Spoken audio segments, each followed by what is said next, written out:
Amerika at Iran, mga sangkay, nagbabakbakan na nga ba? Mayroon po kasing lumabas sa balita ngayon sa dalawang bansa na ito na patuloy pong umiinit, mga sangkay. Anyway, bago po tayo magpatuloy, pag-subscribe po muna yung ating YouTube channel. Sa mga bago pa lamang po dito sa ating channel, pag-subscribe po sa ibaba ng video na to. May makikita nyo po yung subscribe button. Pindutin nyo lamang po yan, tapos i-click nyo yung bell at i-click nyo po yung all. At kung kayo naman ay nanonood sa Facebook, huwag nyo pong kailimutan na i-follow ang ating Facebook page. Okay ba yon? So, eto na nga guys. Pag-usapan po natin itong tumitinding banggaan, mga sangkay.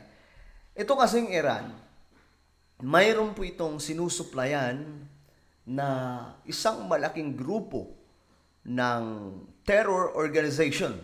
Ito po yung Houthis. Na kung saan itong Houthi na ito ay Iran po ang backup.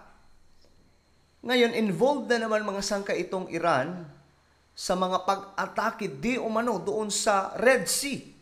Tandaan nyo, mga sangkay, nakaraang mga linggo na nangyayari itong mga pag-atake dyan sa Red Sea sa mga barko na dumadaan na may mga laman na mga supply na produkto papunta po sa iba't ibang mga bansa. At ngayon, mga sangkay, itong Amerika ay tila baga nag-all out po ang kanilang pag-atake laban po dito sa Houthi. At itong Iran, mga sangkay, ngayon, mukhang nagiging involved na sa kabila po ng katotohanan na sila po ang backup dito sa malaking grupo na kalaban ng Amerika na nanggugulo po dyan sa Middle East. Panoorin mo natin.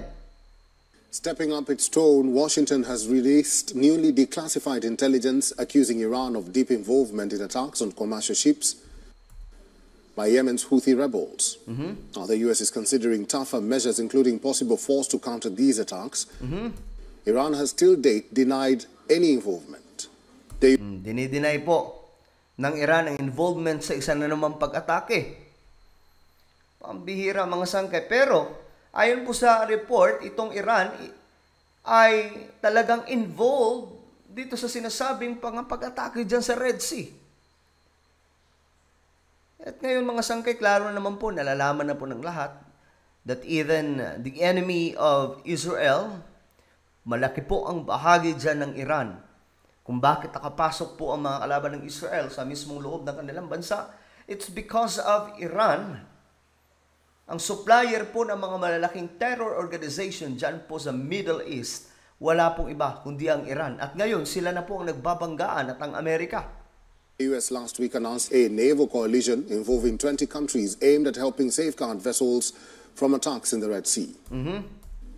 Some of the countries involved have said that the operations to protect commercial traffic will be a part of existing naval agreements. Ayan, makikita po natin yung mga warships ng Amerika at iba pa pong mga bansa ngayon na nagsasama-sama na po dyan sa Red Sea to counter-attack itong mga Houthi. Kasi nag-aamok po sila ngayon. Ayan na. Ewan ko kung anong gagawin ng Iran. Sila ba ipapalag dito? Ngayon, nai-involve na po sila. This as Joe Biden announced in a show of force that the U.S. aircraft carrier USS Dwight Eisenhower had entered the Gulf of Aden. The White House said that Tehran's clerical state has provided drones and missiles to the Houthis as well as tactical intelligence. USS National Security Council spokesperson said, and I quote, "We know that Iran was deeply involved in planning the operations against commercial vessels in the Red Sea." Early this week, So, klaro, mga sangkay, Amerika na po. Spokesperson ng National Security Council ng United States of America, sabi po niya, "We know that Iran was deeply involved in planning the operations against commercial vessels in the Red Sea." Ang pangit po kasi sa ginagawa ngayon, mga sangkay, nitong Houthi, ay inaatake po nila itong mga commercial vessels. Ito po ang mga naghahatid po ng mga produkto sa iba't ibang panig ng ating mundo. Hinaharang po nila, kinukuha po nila yung barko, mga sangkay, at nakaraan, di ba, yung pinakauna, nandun pa po mismo yung mga Pilipino. So talagang naaalarma na ngayon ang buong mundo. That's why ang America and Western allies ay gumagalaw-galaw na ngayon, mga sangkay. Early this week, National Security Council spokesperson John Kirby also reiterated the same idea. The means, the tools, the capabilities, the weapons through which the Houthis are conducting these attacks. The Houthis may be pulling the trigger, but as I've said, Iran's giving them the guns. According to the Pentagon, Iran po the talaga Houthi- yung tinutumbok, mga sangkay. Wala pong iba.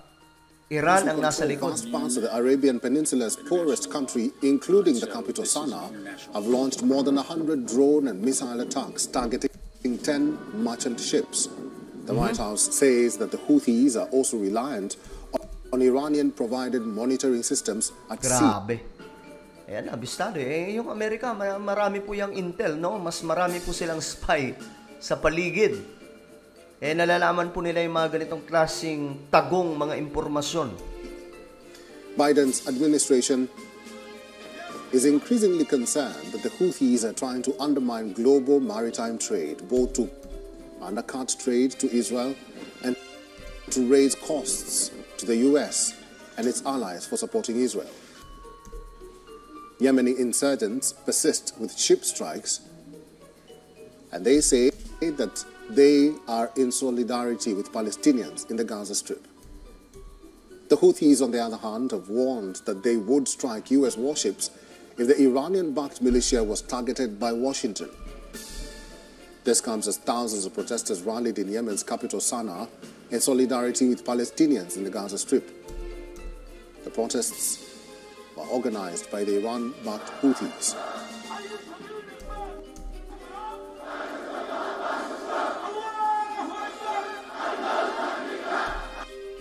Okay, masangkay. So, yan po yung ganap, no?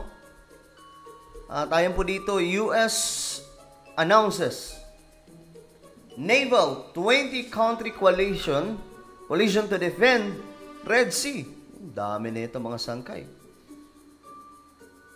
20 bansa ang magsasama-sama against Iran and against Houthi. So ano kaya ang gagawin ngayon ng Iran, mga sangkay? Kasi napag-iinitan talaga sila ngayon ng Western countries, no? Nakikita po yung kanilang ginagawa dyan. Sila po ang backup sa mga kung ano-anong kalukuhan dyan sa Middle East na wala pong ibang purpose kundi mapabagsak ang bayan ng Diyos na Israel. Well, ano po ang inyong opinion regarding po dito, mga sangkay? Just comment down below. And now guys, I invite you, please subscribe my YouTube channel, Sangkay Revelation. Hanapin niyo po ito sa YouTube. Then click the subscribe, click the bell, and click all. Ako na po ay magpapaalam hanggang sa muli. This is me, Sangkay Janjan. Palagi niyo pong tatandaan that Jesus loves you. God bless everyone.